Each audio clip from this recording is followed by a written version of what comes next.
समय राति प्राय 10टा हेब। भुवनेश्वर एक छोट मेस घर। बाहरे परिवेश पूरा शांत, किंतु सही छोट घर भितरे बसिछंती आलोक ओ तांको सांगमाने। आउ सेठी चालिछि एक बड़ संघर्ष। सेमाने दिन राति एक करी पाठ पढ़ुछंती। आखिरे निद नाही, मनरे केवल गोटिए लक्ष्य, गोटिए भल सरकारी चाकिरी खंडे। एही चित्र केवल आलोकर नुहे, एहा हेउछि आम राज्यर लक्ष लक्ष बेकार युवक युवतींक नीतिदिनिया जीवनर काहानी। ଏହି ପିଲାମାନେ ଓପିଏସସି ଏବଂ ଅନ୍ୟାନ୍ୟ ପ୍ରତିଯୋଗିତାମୂଳକ ପରୀକ୍ଷା ପାଇଁ ବର୍ଷ ବର୍ଷ ଧରି ଖଟୁଛନ୍ତି। ଏଥିପାଇଁ କେତେ ଯେ ଧୈର୍ଯ୍ୟ ଦରକାର ତାହା କେବଳ ଜଣେ ପ୍ରତିଯୋଗୀ ହିଁ ଅନୁଭବ କରିପାରିବ। ପରୀକ୍ଷା ତାରିଖକୁ ନେଇ ଅସରନ୍ତି ଅପେକ୍ଷା, ଆଉ ତା ଭିତରେ ଯଦି କେବେ ହଠାତ୍ ଖବର ଆସେ ଯେ ପେପର ଲିକ୍ ହୋଇଯାଇଛି, ତେବେ ଭାବନ୍ତୁ ତାଙ୍କ ମାନସିକ ସ୍ଥିତି କ'ଣ ହେଉଥିବ। ଏଭଳି ଏକ ଅନିଶ୍ଚିତତା ଓ ଚାପଗ୍ରସ୍ତ ସ୍ଥିତିରେ ସେମାନଙ୍କର ଧୈର୍ଯ୍ୟର ପରୀକ୍ଷା ପ୍ରତିଦିନ ହେଉଥାଏ। କେହି ସମୟରେ हठात सोशल मीडिया रे गोटे वीडियो निया भली व्यापीवाकू लागिला। एहा थिला सुप्रीम कोर्टर एक शुणाणी समय एक छोट क्लिप। सेथिरे सोशल मीडिया रे निज अधिकार पाई स्वर उत्तोलन करुथुवा किछि युवकंकु भूलवशत कर्करोच किंबा समाजर परजीवी बोली दर्शा जाइथिला। अवश्य परे ଏହା स्पष्ट करा जाइथिला जे एही मंतव्य केवल जाल डिग्रीधारी मानक उद्देश्य रे ही कुहा जाइथिला, किंतु सेतेबेळेकू कथा बिगड़ी सारिथिला। कर्करोच शब्दटी आलोक भली सच्चोट और कठिन परिश्रम करुवा लक्ष लक्ष युवकों हृदय में गभीर आघात देइथिला। आलोकर सांग सुमित राग और दुखरे कहि उठिला, आमे कौन सतेरे कर्करोच? देखंतु, यह केवल गोटे प्रश्न नथिला।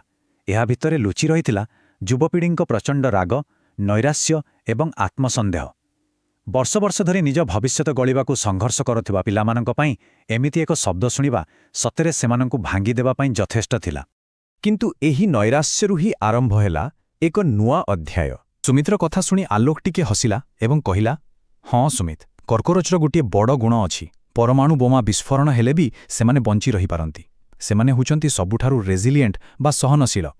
जदि सेमाने आमकू कर्करोच कहउचंती तेबे ठीक अछि, एही परिचयकू ही आमे आमर शक्ति करिबा। बस एही गोटिए चिंताधारा युवकमानक मनरे थिबा अपमानकू गर्वरे परिणत करिदेला। सेमाने बुझिगले जे सेमाने कोनोसी परिस्थितिरे हार मानिबे नहीं।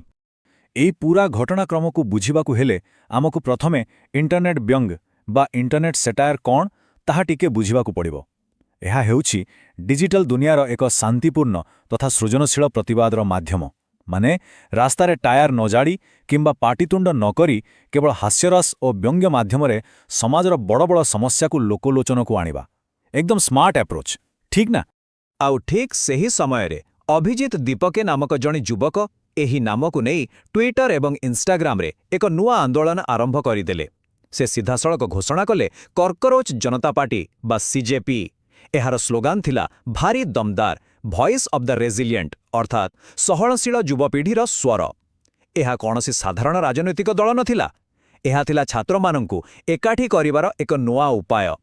खबर पाइबा क्षणी आलोक एवं तांको सांगमाने तुरंत ऑनलाइन जाई निजकू सीजेपीर सदस्य भावे पंजीकृत करदेले। वर्तमान आसंतु देखिबा एही दलर दाबीगुड़िक कौन थिला। पंचम भाग, व्यंगात्मक इस्ताहार।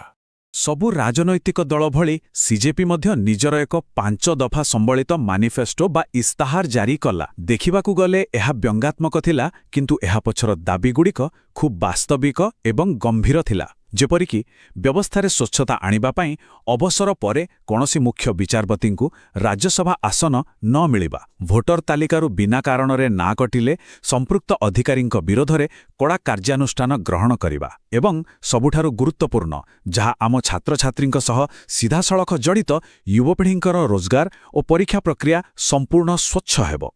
एही शेष बिंदुटी ही युवपीढ़ींकू एही आंदोलन सह संपूर्ण रूपे बांधी रखिथिला। देखो देखो यही खबरटी ओडिशारे निया भली व्यापीगला। विभिन्न डिजिटल न्यूज चैनल और यूट्यूब प्लेटफॉर्म रे एहाकू नहीं बड़ बड़ आलोचना आरंभ होला। प्रथमे किछि लोक एहाकू केवल गोटे मजालिया मीम बोली भाबुथिले, किंतु वास्तव में ओडिशार युवपीढ़ींक पई एहा निजर दीर्घदिनर असंतोष, परीक्षा व्यवस्थार त्रुटि एवं बेकारी समस्या को उपस्थापन करिवार एक शांतिपूर्ण और सृजनशील माध्यम पाल्टी जाइथिला। बिना कोनोसी हिंसारे सेमाने निज कथाकू बहुत शक्तिशाली ढंगरे सिस्टेम आगरे रखि पारिले। सेही मेस घरे बसी आलोक तार लैपटॉप रे एक नुआ वीडियो तैयारी करुथिला। वीडियो रे गोटे कर्करोच हाथरे मेगाफोन धरी ओडिशार मानचित्र सामने छिड़ा होईछि। आउ से कैप्शन देला, इंटरनेट व्यंग्य ना वास्तव आंदोलन, ओडिशारे नुआ चमक। ଆଲୋକ ବୁଝିସାରିଥିଲା ଯେ ବ୍ୟବସ୍ଥାକୁ ବଦଳାଇବାକୁ ହେଲେ କେବଳ ହତାଶ ହେଲେ ଚଳିବ ନାହିଁ, ବରଂ ସେହି ବ୍ୟବସ୍ଥା ଭିତରେ ରହି ବୁଦ୍ଧିମତ୍ତା ସହ ନିଜ ସ୍ୱରକୁ ଦୃଢ଼ କରିବାକୁ ହେବ। ଏଠାରେ ଗୋଟିଏ ମିମ୍ ଏବଂ ପ୍ରକୃତ ଆନ୍ଦୋଳନ ଭିତରେ ଥିବା ଫରକ ସମ୍ପୂର୍ଣ୍ଣ ରୂପେ ଅସ୍ପଷ୍ଟ ହୋଇଯାଇଥିଲା। କର୍କରୋଚ ଜନତା ପାର୍ଟି ହୁଏତ ଏକ ମିମ୍ରୁ ଆରମ୍ଭ ହୋଇଥାଇପାରେ, କିନ୍ତୁ ଏହା ସାରା ଦେଶ ଓ ଓଡ଼ିଶାର ଯୁବ ସମାଜକୁ ଏକ ବଡ଼ ବାର୍ତ୍ତା ଦେଇଥିଲା। ଆମେ ଭାଙ୍ଗିବ ନାହିଁ, ଆମେ ସଂଗ୍ରାମ ଜାରି ରଖିବୁ। ଏହି ଘଟଣା ପ୍ରମାଣ କଲା ଯେ ଯେତେବେଳେ ଯୁବ ସମାଜର ସ୍ୱରକୁ ଚାପି ଦେବାର ପ୍ରୟାସ କରାଯାଏ, ସେମାନେ ଉଠି ଛିଡ଼ା ହେବାର ଏକ ନୂଆ ଓ ସୃଜନଶୀଳ ବାଟ ଖୋଜି ବାହାର କରନ୍ତି। ଏକ ଅପମାନକୁ ବି ସେମାନେ ଆନ୍ଦୋଳନର ଅସ୍ତ୍ର କରିପାରନ୍ତି। ତେବେ ଶେଷରେ ଗୋଟିଏ ପ୍ରଶ୍ନ ଆପଣମାନଙ୍କ ପାଇଁ ଛାଡ଼ି ଯାଉଛି। ଆଗାମୀ ଦିନରେ କ'ଣ ଏହିଭଳି ସୃଜନଶୀଳ ଡିଜିଟାଲ ଆନ୍ଦୋଳନଗୁଡ଼ିକ ଆମ ସିଷ୍ଟମରେ ପ୍ରକୃତିରେ କିଛି ବଡ଼ ପରିବର୍ତ୍ତନ ଆଣିବାରେ ସଫଳ ହୋଇପାରିବ କି? ଟିକେ ଭାବନ୍ତୁ। ଆଜିର ଏହି ବିଶ୍ଳେଷଣକୁ ଏଠି ରଖୁଛୁ। ଧନ୍ୟବାଦ।